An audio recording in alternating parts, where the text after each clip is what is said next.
नमस्कार। आकाशवाणी से प्रस्तुत है समाचार प्रभात।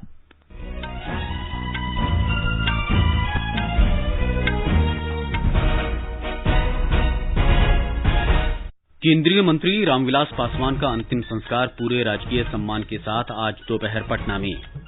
देश के सभी राज्यों में इस वर्ष धान की खरीद में पिछले वर्ष की तुलना में 48% की वृद्धि। गोवा प्रत्येक ग्रामीण परिवार तक नल से पानी पहुंचाकर देश का पहला हर घर जल राज्य बना।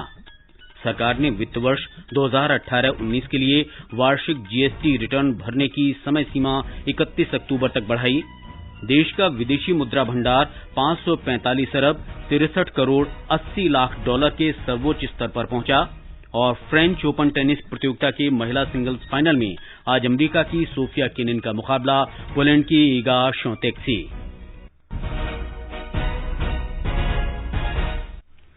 समाचार प्रभात की संग के साथ मैं मुकेश कुमार और मेरे साथ हैं मेरे सहयोगी सिद्धार्थ सिंह। कोविड-19 महामारी के खिलाफ देश एकजुट होकर लड़ रहा है। आप भी हमारे साथ सुरक्षा और बचाव के 3 आसान एहतियाती उपायों का संकल्प लें। मास्क पहनें, 2 गज की दूरी है जरूरी, सुरक्षित दूरी बनाए रखें, हाथ और मुंह साफ रखें। अब समाचार विस्तार से। केंद्रीय मंत्री रामविलास पासवान का अंतिम संस्कार आज दोपहर पटना में पूरे राजकीय सम्मान के साथ किया जाएगा। श्री पासवान का बृहस्पतिवार को दिल्ली में एक निजी अस्पताल में निधन हो गया था। उनका पार्थिव शरीर कल रात विमान से पटना पहुंचा। दिवंगत नेता की अंतिम यात्रा पटना स्थित उनके आवास से निकलेगी। दोपहर बाद गंगा घाट पर उनका अंतिम संस्कार पूरे राजकीय सम्मान के साथ किया जाएगा। इससे पहले बड़ी संख्या में विभिन्न दलों के नेताओं ने कल विधानसभा परिसर और लोजपा पार्टी कार्यालय में दिवंगत नेता को श्रद्धांजलि अर्पित की। चुनाव के समय रामविलास पासवान के असामयिक निधन से उनके पैतृक गाँव खगड़िया के पहरबन्नी में माहौल गमगीन है। अपने 5 दशक से अधिक समय की राजनीति में रामविलास पासवान कई सरकारों में शामिल रहे। लोग उन्हें जनहित के संबंध में निर्णायक कदमों के लिए याद करते हैं। कई ओर से राजनीतिक विरोध के बावजूद पूर्व मध्य रेलवे का मुख्यालय हाजीपुर में उनके ही लगातार प्रयासों के कारण लाया गया। धर्मेंद्र कुमार राय, आकाशवाणी समाचार, पटना।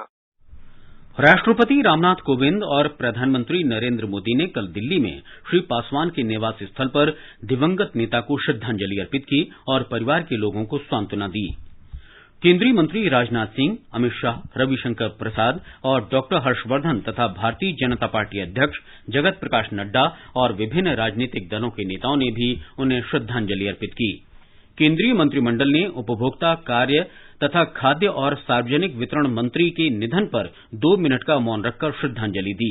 मंत्रिमंडल ने एक प्रस्ताव में कहा कि श्री पासवान के निधन से देश ने एक प्रमुख नेता, एक विशिष्ट सांसद और एक समर्थ प्रशासक खो दिया है।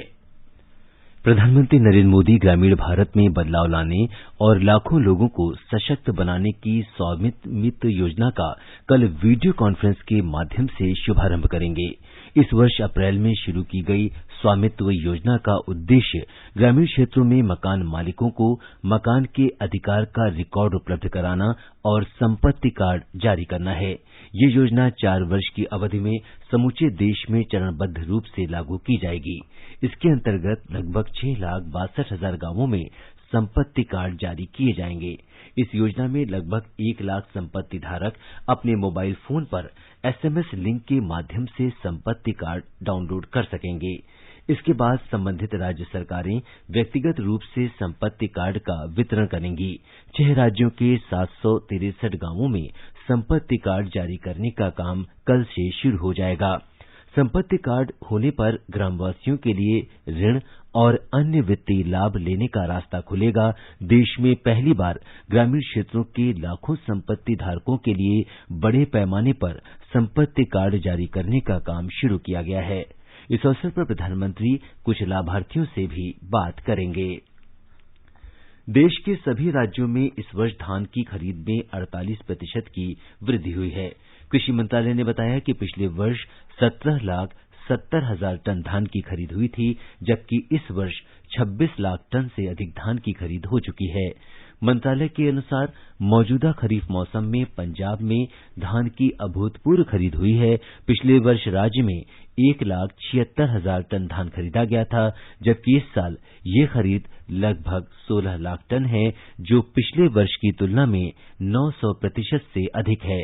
कृषि मंत्रालय ने बताया कि तमिलनाडु में पिछले वर्ष के 320 टन की तुलना में इस वर्ष 517 टन धान की खरीद हो चुकी है।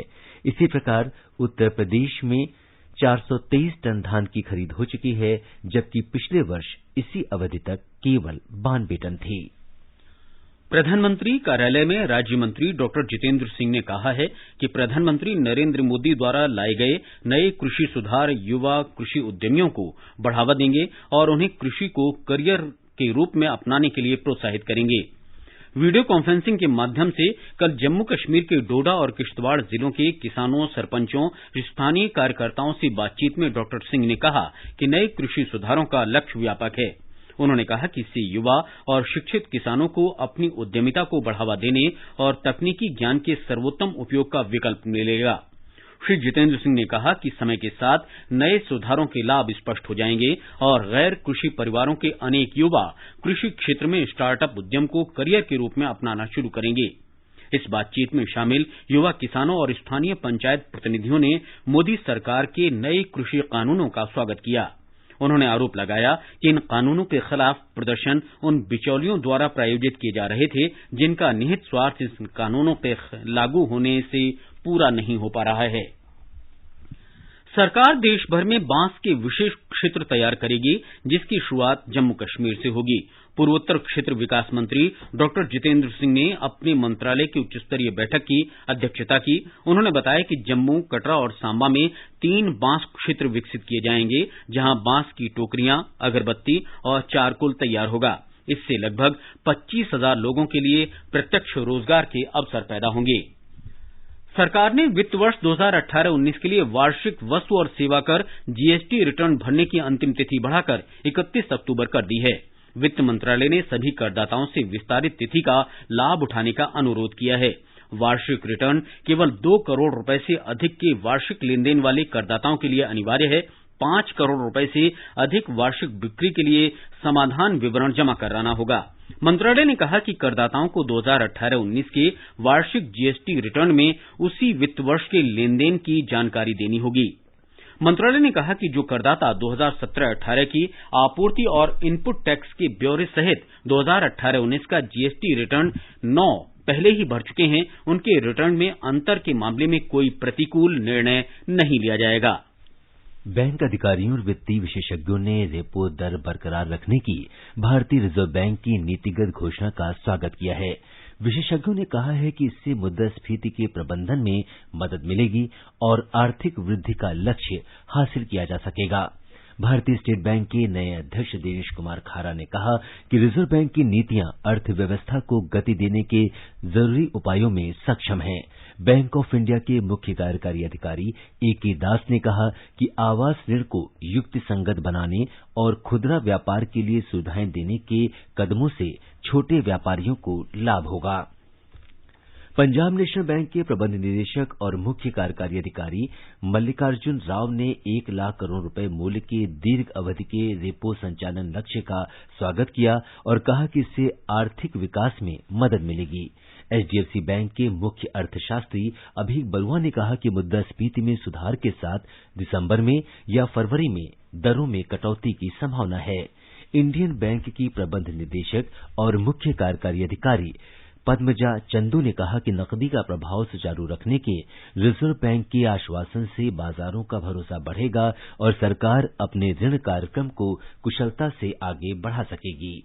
देश के विदेशी मुद्रा भंडार में 2 अक्टूबर को समाप्त हुए सप्ताह में 3 अरब 61 करोड़ 80 लाख डॉलर की वृद्धि हुई है और ये 545 अरब 63 करोड़ 80 लाख डॉलर हो गया है। इस दौरान विदेशी मुद्रा परिसंपत्तियां भी 3 अरब 10 करोड़ 40 लाख डॉलर की बढ़ोतरी के साथ 503 अरब 4 करोड़ 60 लाख डॉलर हो गई है। इस सप्ताह स्वर्ण भंडार में 48 करोड़ 60 लाख डॉलर की भी बढ़ोतरी हुई और ये 36 अरब 48 करोड़ 60 लाख डॉलर मूल्य का हो गया। अंतर्राष्ट्रीय मुद्रा कोष से देश के विशेष निकासी अधिकार में 40 लाख डॉलर की मामूली वृद्धि हुई है। ये 1 अरब 47 करोड़ 60 लाख डॉलर हो गया है। अंतर्राष्ट्रीय मुद्रा कोष के साथ आरक्षित भंडार भी 2 करोड़ 30 लाख डॉलर की वृद्धि के साथ 4 अरब 63 करोड़ 10 लाख डॉलर पर पहुंच गया है। ये समाचार आकाशवाणी से प्रसारित किए जा रहे हैं।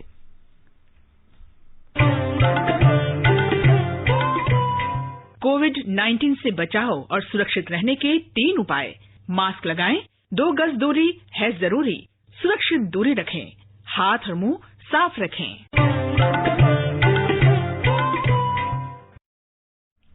समाचार प्रभात में आपका फिर स्वागत है। आगे बढ़ने से पहले एक नजर फिर से मुख्य समाचारों पर। केंद्रीय मंत्री रामविलास पासवान का अंतिम संस्कार पूरे राजकीय सम्मान के साथ आज दोपहर पटना में। देश के सभी राज्यों में इस वर्ष धान की खरीद में पिछले वर्ष की तुलना में 48% की वृद्धि। गोवा प्रत्येक ग्रामीण परिवार तक नल से पानी पहुंचाकर देश का पहला हर घर जल राज्य बना। सरकार ने वित्त वर्ष 2018-19 के लिए वार्षिक जीएसटी रिटर्न भरने की समय सीमा 31 अक्टूबर तक बढ़ाई। देश का विदेशी मुद्रा भंडार 545 अरब 63 करोड़ 80 लाख डॉलर के सर्वोच्च स्तर पर। और फ्रेंच ओपन टेनिस प्रतियोगिता के महिला सिंगल्स फाइनल में आज अमेरिका की सोफिया केनिन का मुकाबला पोलैंड की इगा श्विएंटेक से। गोवा प्रत्येक ग्रामीण परिवार तक नल से जल मुहैया कराने की उपलब्धि प्राप्त कर देश का पहला हर घर जल राज्य बन गया है।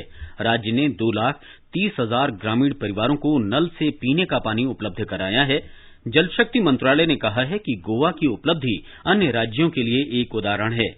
विशेष रूप से कोविड महामारी के दौर में प्रत्येक ग्रामीण परिवार तक पाइप के माध्यम से पानी पहुंचाना आवश्यक है। मंत्रालय ने कहा कि गोवा अब जलापूर्ति संचालन की देखरेख के लिए सेंसर आधारित निगरानी प्रणाली आरंभ करने पर विचार कर रहा है।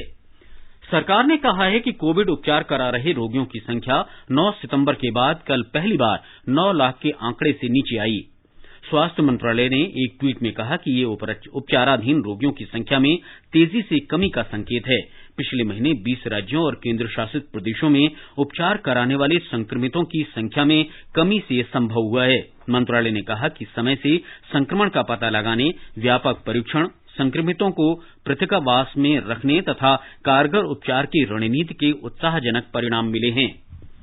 देश में कोविड-19 से स्वस्थ होने की दर 85.52% हो गई है। स्वास्थ्य मंत्रालय ने बताया कि अब तक कुल 59 लाख से अधिक लोग स्वस्थ हुए हैं। मंत्रालय ने बताया कि कोरोना संक्रमण से स्वस्थ होने की दर बढ़ने से संक्रमित लोगों की दर 12.94% रह गई है।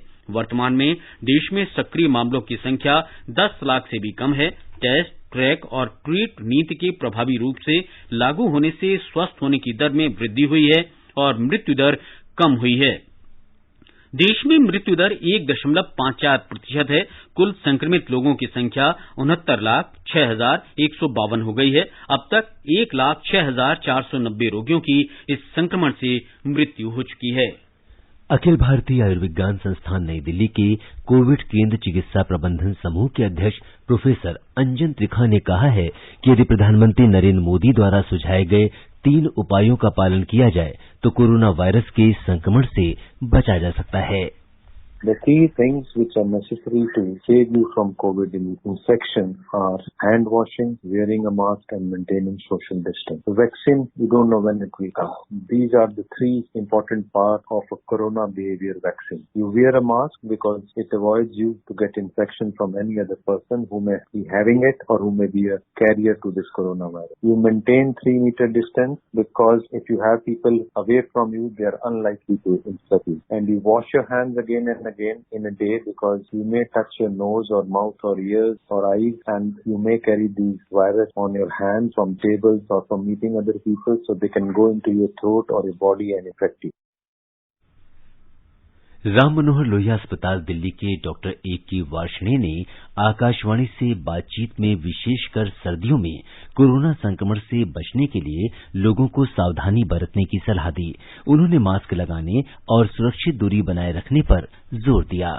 अक्टूबर शुरू हो गया, नवंबर, दिसंबर या जनवरी, ये जो विंटर के महीने होते हैं, ज्यादातर इसमें रेस्पिरेटरी वायरस जो है ज्यादा एक्टिव हो जाते हैं और उनकी एक्टिविटी बढ़ जाती है। क्योंकि कोरोना भी एक रेस्पिरेटरी वायरस है, संभावना है कि इसकी एक्टिविटी बढ़ जाए, तो इसलिए एहतियात रखना बहुत जरूरी है। वही 3 फैक्टर हैं जो हर बार हम लोग लगातार बताते रहे हैं कि हमेशा मास्क पहन के रखें जब भी आप घर से बाहर निकलें, सामाजिक दूरी जितनी भी पॉसिबल हो बना के रखें, लगातार अपने हाथों की साबुन पानी से सफाई करें। तमिलनाडु में कल 95,000 से अधिक लोगों का कोविड-19 परीक्षण किया गया। राज्य में कुल परीक्षण की संख्या 81,42,000 के करीब पहुंच गई है। कल 5,185 मरीजों में संक्रमण की पुष्टि हुई। कुल संक्रमितों की संख्या लगभग 6,46,000 हो गई है, जबकि संक्रमण मुक्त होने वालों का आंकड़ा भी 5,92,000 के निकट पहुंच गया है।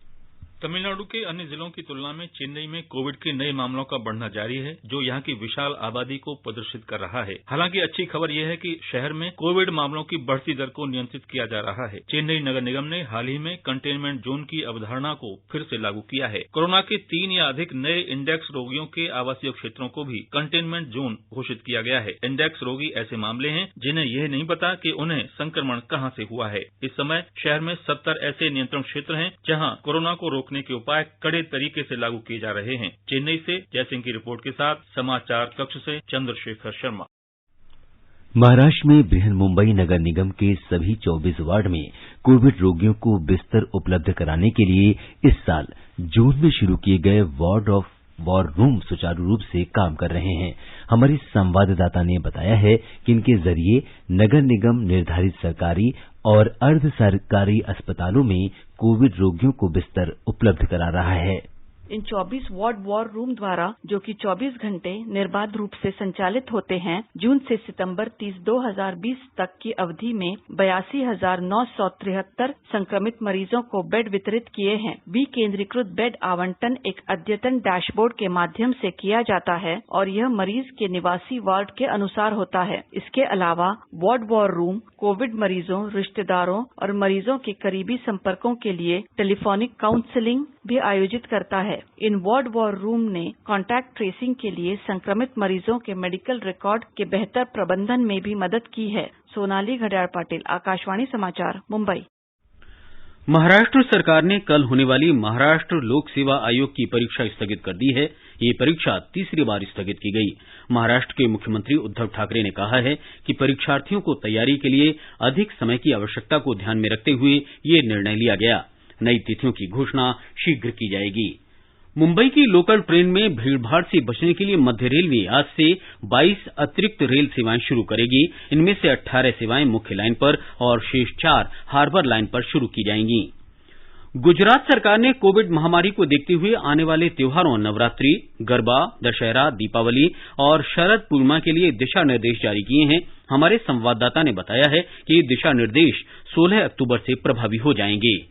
राज्य सरकार द्वारा जारी मार्गदर्शिका के अनुसार नवरात्रि के दौरान गरबा के सार्वजनिक कार्यक्रम आयोजित नहीं होंगे। गरबी, मूर्ति की स्थापना, पूजा और आरती खुली जगह में की जा सकेगी, लेकिन फोटो या मूर्ति के चरण स्पर्श करने की इजाजत नहीं होगी। इसी तरह प्रसाद भी नहीं बांटा जाएगा। अगर इसी तरह का कार्यक्रम बंद जगह में होता है तो कुल क्षमता के 50% की मर्यादा में 200 से अधिक लोग इकट्ठे नहीं हो सकेंगे। इन सभी छूटों के दौरान कोविड-19 से संबंधित सभी उपाय आवश्यक होंगे। मेले, जुलूस, प्रदर्शनी, रावण दहन और रामलीला जैसे सार्वजनिक कार्यक्रमों पर संपूर्ण प्रतिबंध रहेगा। इस बीच गुजरात में पिछले 24 घंटों में कोविड-19 संक्रमण के 1,243 नए मामले पाए गए। मरीजों के अच्छे होने की दर बढ़कर 86.76% हो गई है। योगेश पंड्या, आकाशवाणी समाचार, अहमदाबाद। मध्य प्रदेश में निर्वाचन आयोग ने कोविड संक्रमण को ध्यान में रखते हुए स्टार प्रचारकों से संबंधित नए दिशा निर्देश जारी किए हैं। मध्य प्रदेश में 28 विधानसभा सीटों के लिए उपचुनाव होना है।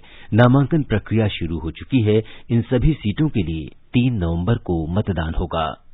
कोरोना संक्रमण को देखते हुए चुनाव आयोग ने मान्यता प्राप्त राष्ट्रीय एवं राज्य स्तरीय राजनीतिक दलों के लिए स्टार प्रचारकों की संख्या 40 से घटाकर 30 कर दी है। वहीं पंजीकृत गैर मान्यता प्राप्त राजनीतिक दलों के लिए यह संख्या 20 से घटाकर 15 की गई है। संयुक्त मुख्य निर्वाचन पदाधिकारी DK जैन ने बताया कि सभी दल नामांकन की अधिसूचना दिनांक से अब 7 दिनों की बजाय 10 दिन तक स्टार प्रचारकों की सूची दे सकेंगे। वहीं स्टार प्रचारकों की सभा या कार्यक्रम की अनुमति के लिए 48 घंटे पहले संबंधित जिला निर्वाचन अधिकारी के समक्ष आवेदन प्रस्तुत करना होगा। इस बीच राज्य में पिछले 24 घंटों में 1607 नए मामले सामने आने के बाद कोविड-19 मामलों की कुल संख्या 1,43,000 तक पहुंच गई है। प्रदेश में अब तक 1,24,000 से अधिक लोग स्वस्थ हो चुके हैं। संजीव शर्मा, आकाशवाणी समाचार, भोपाल।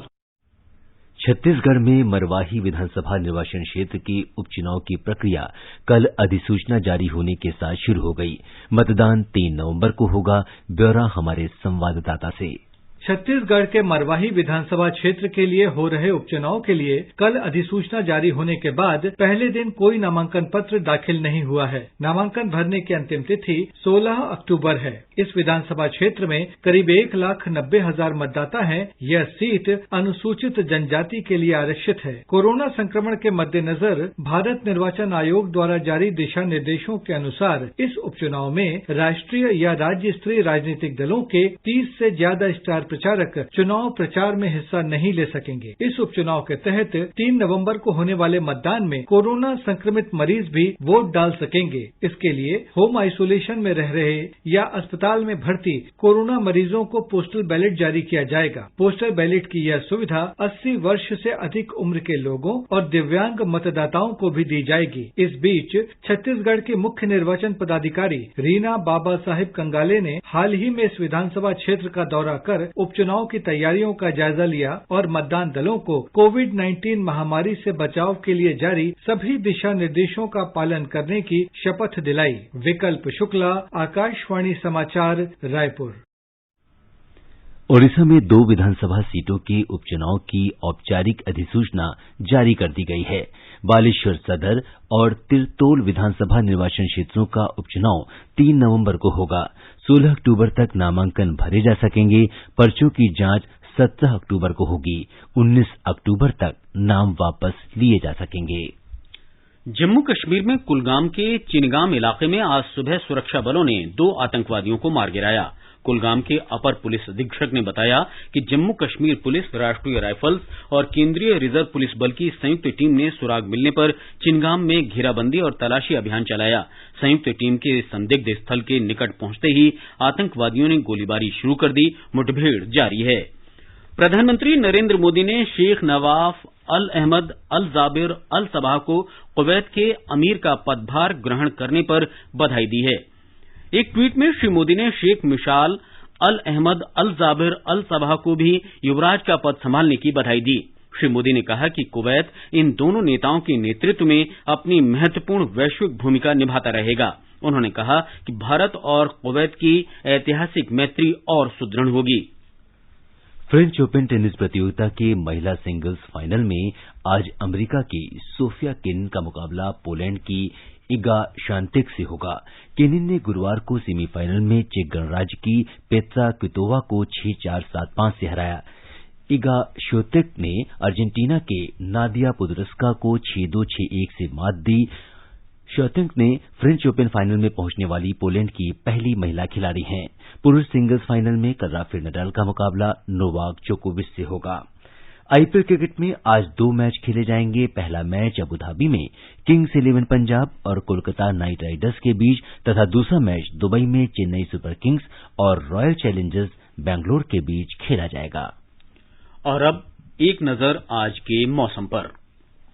राष्ट्रीय राजधानी दिल्ली में आसमान साफ रहेगा। न्यूनतम तापमान 20 डिग्री सेल्सियस रिकॉर्ड किया गया और अधिकतम तापमान 35 डिग्री सेल्सियस रहने के आसार हैं। पश्चिम की बात करें तो मुंबई में आंशिक रूप से बादल छाए रहेंगे। न्यूनतम तापमान 27 डिग्री सेल्सियस दर्ज हुआ और अधिकतम 33 डिग्री सेल्सियस के आसपास रहेगा। चलें चेन्नई तो वहां भी बादल छाए रहेंगे। हल्की वर्षा होने की संभावना है। तापमान 27 और 35 डिग्री सेल्सियस के बीच रहने का अनुमान है। पूरब की बात करें तो कोलकाता में 1 या 2 स्थानों पर गरज के साथ बौछारें पड़ने की संभावना है। न्यूनतम तापमान 27 डिग्री सेल्सियस रिकॉर्ड किया गया और अधिकतम 33 डिग्री सेल्सियस रहने की उम्मीद है। वहीं उत्तर भारत में केंद्र शासित प्रदेश जम्मू कश्मीर के जम्मू में न्यूनतम तापमान 19 डिग्री सेल्सियस दर्ज हुआ, जबकि अधिकतम तापमान 34 डिग्री सेल्सियस तक जा सकता है। आसमान साफ रहने की संभावना है। श्रीनगर में भी आसमान साफ रहेगा। न्यूनतम तापमान 5 डिग्री सेल्सियस रिकॉर्ड हुआ, जबकि अधिकतम 27 डिग्री सेल्सियस रहने की उम्मीद है। लद्दाख में न्यूनतम तापमान 0 से 1 डिग्री सेल्सियस नीचे रहा और अधिकतम तापमान 21 डिग्री सेल्सियस रहने के आसार हैं। गिलगित में तापमान 9 से 29 डिग्री सेल्सियस के बीच रहेगा। बादल छाए रहने का अनुमान है। मुजफ्फराबाद में आसमान साफ रहेगा। तापमान 13 से 24 डिग्री सेल्सियस के बीच रहेगा। पूर्वोत्तर चले तो गुवाहाटी में बादल छाए रहने के साथ बौछारें पड़ने की संभावना है। न्यूनतम तापमान 25 डिग्री सेल्सियस दर्ज हुआ, अधिकतम 36 डिग्री सेल्सियस के आसपास रहेगा। समाचार कक्ष से अलका सिंह।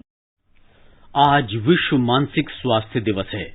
प्रत्येक वर्ष 10 अक्टूबर को मानसिक स्वास्थ्य के बारे में जागरूकता बढ़ाने और मानसिक उपचार के बारे में सूचना प्रदान करने के लिए ये दिन मनाया जाता है। केंद्रीय स्वास्थ्य मंत्री डॉक्टर हर्षवर्धन ने कहा है कि जागरूकता के अभाव में मानसिक स्वास्थ्य संबंधी मामलों के बारे में लोग बात करने से हिचकते हैं और सामने आकर चिकित्सीय मदद लेने में संकोच करते हैं। डॉक्टर हर्षवर्धन ने लोगों से उपलब्ध मानसिक स्वास्थ्य सेवाओं का उपयोग करने की अपील की। महाराष्ट्र सरकार ने पुलिस अपर महानिदेशक जयजीत सिंह को राज्य के आतंकरोधी दस्ते का नया प्रमुख नियुक्त किया है। श्री जयजीत सिंह इस समय भ्रष्टाचार निरोधक ब्यूरो में अपर महानिदेशक हैं। 1990 बैच के भारतीय पुलिस सेवा के अधिकारी जयजीत सिंह की नियुक्ति देवेन भारती के स्थान पर की गई है, जिन्हें राज्य सुरक्षा निगम में अपर महानिदेशक पद पर भेजा गया है। जयजीत सिंह ने राज्य में कई पदों पर कार्य किया और लंबे समय तक मुंबई तथा नक्सल प्रभावी जिलों में तैनात रहे। ये समाचार हमारी वेबसाइट newsonair.com/hindi पर भी उपलब्ध हैं।